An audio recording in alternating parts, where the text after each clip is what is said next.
Hello dear student, here I am Sangeeta. Today in this lecture we will be discussing about the chapter number 6, that is physical and chemical changes of class 7th. Last time हम लोगों ने physical change और chemical change के definition देखा था, terms देखे थे उसके और कुछ एग्जांपल्स देखे थे। तो आज उसके डिफरेंस के बारे में हम पढ़ लेंगे कि डिफरेंसेस क्या है फिजिकल चेंजेस में एंड केमिकल चेंजेस में। जनरली फिजिकल चेंजेस में क्या होता है, that is no new substances form. Last time मैंने आपको बताया था कि फिजिकल चेंजेस में क्या होता है, जो भी रिएक्शंस होती है उसमें कोई भी नया सब्सटेंस फॉर्म नहीं होता है, that's why we are saying it as a physical change. Whereas chemical change में क्या होता है, नया कोई भी सब्सटेंस पूरा एक नया सब्सटेंस फॉर्म हो रहा हो तो then that type of changes is known as to be in chemical changes. और फिजिकल चेंजेस में चेंजेस कैसा होगा, दैट इज टेम्परेरी चेंजेस होगा। और वेयरएज केमिकल चेंजेस में चेंजेस कैसे होंगे, परमानेंट, मतलब उसमें हम कोई भी चेंज फिर से उसको ओरिजिनल स्टेट में नहीं फॉर्म कर सकते हैं। सो इसीलिए उस चेंजेस को हम क्या बोलते हैं, केमिकल चेंजेस बोलते हैं।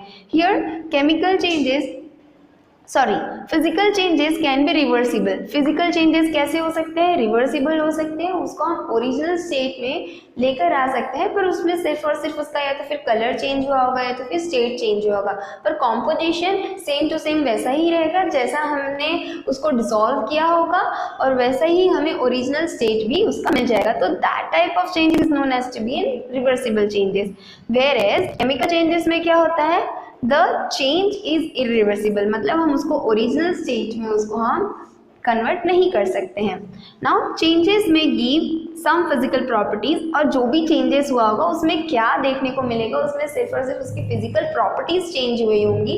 फिजिकल प्रॉपर्टीज में भी क्या क्या, दैट इज या तो फिर उसका कलर चेंज हुआ होगा या तो फिर उसका स्टेट चेंज हुआ होगा। स्टेट मतलब या तो लिक्विड से सॉलिड, सॉलिड से या तो लिक्विड या तो फिर गैसेस फॉर्म में, 3 स्टेट होते हैं। नाउ या तो फिर उसका जो ऑर्डर है, उसका जो स्मेल है वो चेंज हो गया होगा या तो फिर उसके टेस्ट में चेंज आया होगा, पर उसका कॉम्पोजिशन सेम टू सेम रहेगा जैसा हमने स्टार्टिंग में उसको डिसॉल्व, एग्जाम्पल के साथ में हम पढ़ेंगे, that is crystallisation of sugar. हमने वाटर में शुगर को मिक्सअप किया हुआ है, उसको डिसॉल्व किया, तो फिर उसके बाद उसको हमने क्या किया, उसको बॉईल किया। बॉईल करने के बाद में उसमें से जो वाटर था वो इवोपरेट हो गया और लास्टली में हमें क्या मिल गया, शुगर का क्रिस्टल फॉर्म मिल गया। तो दैट इज जो उसका कॉम्पोजिशन जो हमने स्टार्टिंग में लिया था वही कॉम्पोजिशन हमें एंडिंग पे भी मिलता है। तो that type of changes is known as to be in physical changes. Whereas chemical changes में क्या होता है, चेंज में गिव आउट, और चेंजेस कैसे होंगे, या तो फिर उसमें से हीट,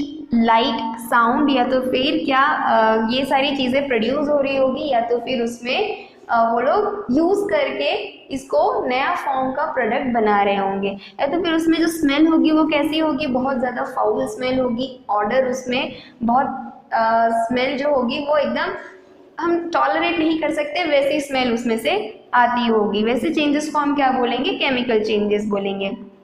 वेयरएज इसमें जो कॉम्पोजिशन होता है वो पूरी तरीके से नए फॉर्म में कन्वर्ट हो सकता है, दैट इज कॉम्पोजिशन जो है वो पूरी तरीके से चेंज हो सकता है। एग्जांपल है that is magnesium oxide plus water. अगर मैग्नीशियम ऑक्साइड और वाटर को अगर हम मिक्स कर रहे हैं तो उसमें से हमें क्या मिलता है, that is magnesium hydroxide. Magnesium hydroxide हमने एसिड बेस और सॉल्ट वाले चैप्टर में भी पढ़ा था, जिससे हम क्या बोल रहे थे, मिल्क ऑफ मैग्नीशिया, वो हम किस में यूज़ कर रहे थे, इंजेक्शन प्रोसेस में यूज़ कर रहे थे, ताकि अगर हमारे बॉडी में एसिडिटी की जो लेवल है वो अगर इंक्रीज हो गई होगी तो अगर हम मिल्क ऑफ मैग्नीशिया लेते हैं तो क्या होता है, वो एंटासिड की तरह एक्ट करता है और वो एसिड को ब्रेक डाउन करके उसको न्यूट्रलाइज कर देता है। सो पूरा प्रोसेस फॉर्म हो रहा है, that is salt and water उसमें फॉर्म हुआ, तो ये प्रोसेस को हम क्या बोलेंगे, चेंजेस को क्या बोलेंगे, chemical changes.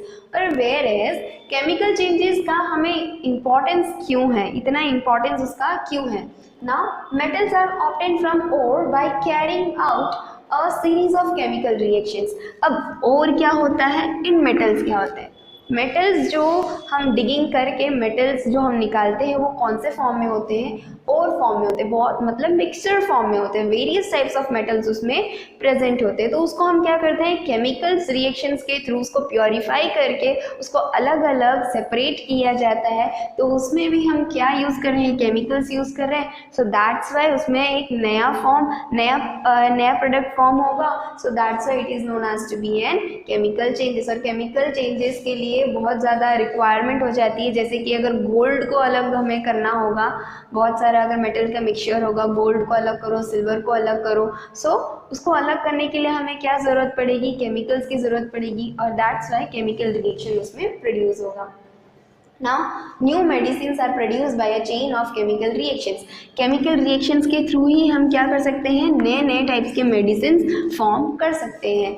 Now, all kinds of plastics are prepared by the chemical reactions. जितने भी टाइप के प्लास्टिक्स आप देखते हो अपने सराउंडिंग एरियाज में, वो भी किसके थ्रू बनाए जाते हैं, केमिकल रिएक्शंस के थ्रू ही वो सारे प्लास्टिक्स को फॉर्म किया जाता है। दैट इज जैसे कि सीवेज का जो पाइप होता है वो भी प्लास्टिक का ही बना हुआ आता है, पर उसको हम केमिकल रिएक्शंस के थ्रू उसमें वेरियस टाइप्स ऑफ मिक्सचर्स करके उसको हम एक अलग से उसको फॉर्म करते हैं, तो वो भी केमिकल रिएक्शंस के थ्रू ही होता है।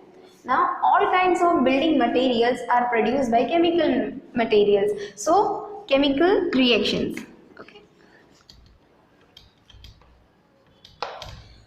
सो जितने भी बिल्डिंग्स के मटेरियल्स होते हैं वो भी हम क्या करते हैं, केमिकल रिएक्शंस के थ्रू ही फॉर्म करते हैं। नाउ इसमें आपको दो इंपॉर्टेंट टॉपिक्स पढ़ने, that is rusting of iron and crystallisation. Rusting of iron हम नेक्स्ट लेक्चर में एंड क्रिस्टलाइजेशन भी हम नेक्स्ट लेक्चर में कवर अप करेंगे कि रस्टिंग ऑफ आयरन क्या होता है। जनरल टर्म्स में मैं आपको बता दूं, रस्टिंग ऑफ आयरन का मतलब ये होता है कि आयरन जो है उसमें सड़न आ जाना या तो फिर वो सड़ जाता है। सो दैट टाइप ऑफ, इसको ही हम क्या बोलते हैं, रस्टिंग ऑफ आयरन बोलते हैं। उसको हम डिटेल में पढ़ेंगे वो किस तरीके से होता है, उसके रिएक्शंस हैं, इक्वेशंस हैं, वो भी करेंगे। और इसको प्रोटेक्ट कैसे करेंगे कि आयरन जो है वो रस्ट ना हो, इसके लिए हम वेरियस टाइप्स ऑफ प्रोसेस भी पढ़ेंगे कि उसमें से गैल्वेनाइजेशन क्या होता है, एलॉय क्या होता है, ग्रीजिंग क्या होता है, ये सारी चीज़ें हम कवर अप करेंगे। नाउ क्रिस्टलाइजेशन वही सॉल्ट शुगर का मिक्सचर होता है जो हम वाटर में मिक्स करते हैं और फिर उसके बाद शुगर को सेपरेट करना।